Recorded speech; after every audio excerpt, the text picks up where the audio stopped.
এটা খুব জরুরি প্রয়োজন আমরা বলেছি। ঋণের কি বেতনের কথাটা আমরা বলেছি, যেটা এর আগেও আমরা বলেছিলাম যে আমাদের 1 মাসের একটা সফট লোন বেতনের জন্য দেওয়া, আর ঋণের কিস্তি স্থগিত 6 মাসের জন্য। এবং এর আগে যে আইনটা করা হয়েছে 3 মাস ঋণ ফেল করলেই, কিস্তি পরিশোধ ফেল করলে এরপর ক্লাসিফাইড হবে, সেটাকে আগের জায়গায় নিয়ে যাওয়া। তারপরে 6টি ব্যাংকের, এই যে গতকালই 6টি ব্যাংকের যে কার্যক্রম সীমিত করা হয়েছে, এতে ওখানে আমাদের যে সমস্ত ব্যবসায়ীরা আছেন তারা ক্ষতিগ্রস্ত হচ্ছেন, সেটাকে কিভাবে রিকনসিলিয়েশন করা যায় এইগুলি একটু ভাবার জন্য বলেছি। পাশাপাশি আমরা বিগত সময়ে যে আপনারা জানেন যে এই ভুল রপ্তানির তথ্যের উপর ভিত্তি করে নগদ সহায়তা বন্ধ করে দেওয়ার যে পরিকল্পনা ছিল, সেইটাকে পুনর্বিবেচনা করে বাস্তবমুখী করার জন্য, যেহেতু আমরা ইতিমধ্যে আপনারা জানেন যে এলডিসি গ্র্যাজুয়েশন 2026 সাল থেকে কমিয়ে এটাকে স্থগিত করার জন্য আমরা বলেছি।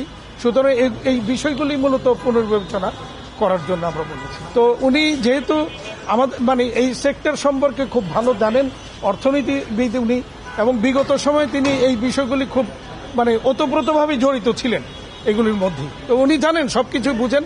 তো এই জায়গাগুলিকে একটু যাতে ব্যবসা বান্ধব একটা পরিস্থিতি তৈরি করা যায়, ইনভেস্টমেন্ট বান্ধব একটা পরিস্থিতি তৈরি করা যায়, সেই কথাগুলি আমরা ওনার সাথে শেয়ার করেছি।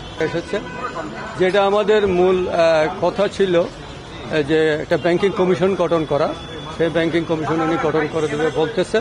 যেহেতু এখানে অনেক লুটপাট হয়েছে, বিভিন্ন ব্যাংক থেকে প্রচুর টাকা চলে গেছে, নিয়ে গেছে, দুর্বৃত্তায়নের বিরুদ্ধে উনি একটা ব্যবস্থা নিবে বলছে উইথিন 6 to 9 মান্থের মধ্যে। এবং আমাদের যে সমস্ত আমরা যে প্রস্তাবনাগুলো দিয়েছি, সেটার মূলত একটা প্রস্তাবনা হলো যে যারা সেপ্টেম্বরে যারা ব্যাংকের যে সময়টুকু ছিল তাদেরকে যেন 3 মাস অথবা 6 মাস বাড়িয়ে দেয়। যেহেতু IMF এর সাথে ওদের একটা আন্ডারস্ট্যান্ডিং আছে, কাজে ওরা 3 মাস অথবা 6 মাস এটা টাইম যদি বাড়িয়ে দেয় তাহলে ডিফল্টারের সংখ্যা কমবে, নাহলে আমরা মনে করি যে অনেক বেশি ডিফল্টার হয়ে যাবে। এবং উনি লাস্টে একটা কথা বলেছে, এই সমস্ত ব্যাংকিং কমিশন করার জন্য একটা ওয়ার্কিং গ্রুপ কথা বলেছে। FBCI থেকে 3-4 জন এবং বাংলাদেশ ব্যাংক থেকে 3-4 জন দিয়ে একটা 7 জনের একটা ওয়ার্কিং গ্রুপ করবে, যাতে ব্যাংকগুলো সুশাসন কীভাবে ফিরিয়ে আনা যায় এবং ব্যাংকগুলো জিরো টলারেন্সে কীভাবে সুশাসন হয় সেটার জন্য কথা বলেছেন। আমরা এই 2-3টা ব্যাপারে আরও কথা বলেছি, বিশেষ করে ফুয়েল, গ্যাস এবং এনার্জি এবং এসেনশিয়াল কমোডিটি, এই 3টা জিনিস যেন সাপ্লাই চেইন ঠিক থাকে, তাহলে কিন্তু ইন্ডাস্ট্রিয়ালিস্টরা ব্যবসা করতে হবে। আর ফুড যদি আসে তাহলে আমার এসেনশিয়াল কমোডিটি যদি থাকে তাহলে আমার মানুষ খেয়ে পরে বাঁচতে পারবে।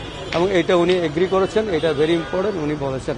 আমরা একটা বিভিন্ন ইন্ডাস্ট্রির জন্য একটা সফট লোনের কথা বলেছি, অন্ততপক্ষে যদি কিছু সফট লোন দেওয়া যায় ফেরতযোগ্য, তাহলে কিন্তু ইন্ডাস্ট্রিগুলো যেহেতু গত 1-1.5 মাসে তারা ক্ষতিগ্রস্ত হচ্ছে, তাহলে তারা কিন্তু সেই সুবিধাটা তারা পাবে। ব্যাংক লোনের মাধ্যমে তারা তাদের বেতনটা বা অন্যান্য খরচ আদি সুবিধা পাবে। আরেকটা কথা বলেছি, যেটা হচ্ছে অনেক দিন থেকে দেখা গেল যে ডলারের এক্সচেঞ্জ রেটটা যেটা 80 টাকা ছিল, 82 টাকা ছিল, সেটা হঠাৎ করে যখন মাল আসলো তখন 100 টাকা, 110 টাকা, 120 টাকা, এটার উপর একটা বড় এক্সচেঞ্জ রেট হয়ে গেছে, এক্সচেঞ্জ লস হয়ে গেছে। এই এক্সচেঞ্জ লসের কারণে ব্যবসায়ীরা ক্ষতিগ্রস্ত। এক্সচেঞ্জ লসটা বিভিন্ন ব্যাংকের সাথে যাদের পার্টির বিভিন্ন ব্যবসায়ীরা ব্যবসা করে, এটা তারা জেনে এটা যাতে একটা গ্রেস পিরিয়ড দেয় 10 থেকে 15 বছর, এটার জন্য আমরা বলেছি। আশা করি সেটা বাংলাদেশের সমস্যা যেটা গত 10 বছরে অন্তত, যে বেশিরভাগ যারা ব্যবসায়ী নামদারি তারা দেশের জন্য বা নিজের জন্য সম্পদ সৃষ্টি না করে শুধু সম্পদ অর্জন করছে। এর মানেটা বুঝুন। এখন আমার যদি একটা ফ্যাক্টরি থাকে, আমি যদি 100 টাকা বিনিয়োগ করি, 100 টাকা বিক্রি করি, আমি 10 টাকা লাভ করি। আর যারা দুর্বৃত্তায়নের মাধ্যমে টাকা অর্জন করে তারা 100 টাকায় তার লাভ। তো যেটা আমরা গভর্নর সাহেবকে বলছি যে ভাই আপনারা এমন একটা সুযোগ সৃষ্টি করেন যেন বাংলাদেশে ব্যবসায়ীদের ভিতরে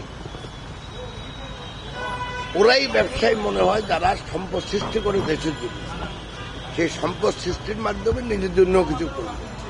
তো আমরা যেটা মনে করি সেটা এবং কঠোরভাবে বলা হচ্ছে যে যারা সম্পদ লুট করছে, অন্যায়ভাবে সম্পদ অর্জন করছে সৃষ্টি না করে, এবং তারা ব্যাংকগুলো লুট করছে, তাদের ভিতরে কঠোর শাস্তি নেওয়ার জন্য আমরা বলে আসছি এবং ওনারাও ওয়াদা করছে কঠোর শাস্তি নেবেন। জি, ওরা তো ব্যবসায়ী না, ওরা তো ব্যবসায়ী। আমরা তাদের পক্ষে থাকবেন কিনা আর কি? আমরা আপনারা কি ব্যবসায়ীদের পক্ষে থাকবেন কিনা? আমরা দৃষ্টান্তমূলক সাজা শুনেন, করে আসছি। আমরা বলছি যে যারা অন্যায় করছে, লুট করছে, ব্যাংক থেকে টাকা নিয়ে ফেরত দিয়ে নেয়, ব্যবসা না করে, সবার বিরুদ্ধে আমরা ব্যবস্থা নিতে বলছি। এবং এটাতে তো আমাদের কোনো আপত্তি নেই, কারণ ওইটা না করলে ভবিষ্যতে যারা এই যে এখানে ভালো ভালো ব্যবসায়ী দিচ্ছে, হাদেম ভাই বা ওই জসিম ভাই, ওনারা তো ব্যবসা করতে পারবে না। ওই দুর্বৃত্তরা টাকাগুলা নিয়ে যাবে আর ব্যবসায়ীরা শুধু কান্নাকাটি করবে। তো আমরা চাই সবার বিরুদ্ধে যারা অন্যায় করছে, অন্যায়ভাবে সম্পদ অর্জন করছে, সবার বিরুদ্ধে ব্যবস্থা নেওয়ার জন্য আমরা বলে আসছি।